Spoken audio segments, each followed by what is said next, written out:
ఈరోజు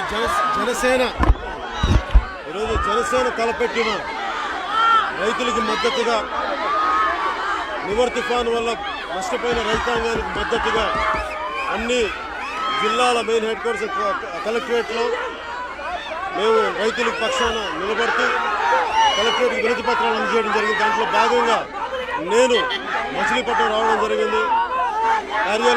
కలెక్టర్ గారి కార్యాలయానికి అందజేశాం.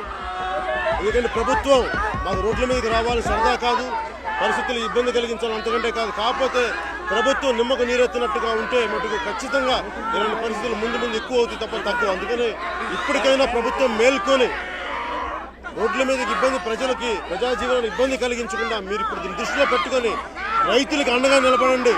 తక్షణమే 10,000 ఇవ్వండి, 35,000 వెంటనే మీకు ఎప్పుడు కుదిరితే వచ్చే అసెంబ్లీ సమావేశాల్లోపు ఖచ్చితంగా ప్రకటించండి. లేని పక్షం ఇందాక మేము సభలో చెప్పినట్టుగానే వచ్చే అసెంబ్లీ సమావేశాలు ఖచ్చితంగా అసెంబ్లీని ముట్టడైతే చేస్తాం. ఖచ్చితంగా రైతాంగానికి అండగా అసెంబ్లీని ముట్టడి చేస్తాం. దీనిని వైసీపీ ప్రభుత్వం మర్చిపోకూడదు. సీఎం గౌరవ ముఖ్యమంత్రి జగన్మోహన్ రెడ్డి గారు కూడా మర్చిపోవద్దు. దయచేసి దీనిని మేము వస్తుంది, ప్రజలు రైతాంగం కన్నీళ్లు పెడుతున్నారు, వారికి అండగా ఉండండి. వారికి మీరు ఎంతో కొంత ఉదారంగా మీరు బయటికి రండి. దాదాపు 17,500 కోట్లు మీకు మద్యం ద్వారా వచ్చే ఆదాయాన్ని ఈ సంవత్సరం వదులుకొని మీరు రైతాంగానికి తక్షణం నిలబడవలసిందిగా మీరు ఇప్పటికైనా మేలుకోకపోతే భవిష్యత్తులో ఇది మరింత తీవ్రతరం తగ్గే పరిస్థితులు కాదని తెలియజేస్తున్నారు. అందరికీ మనస్ఫూర్తి ధన్యవాదాలు. Thank you.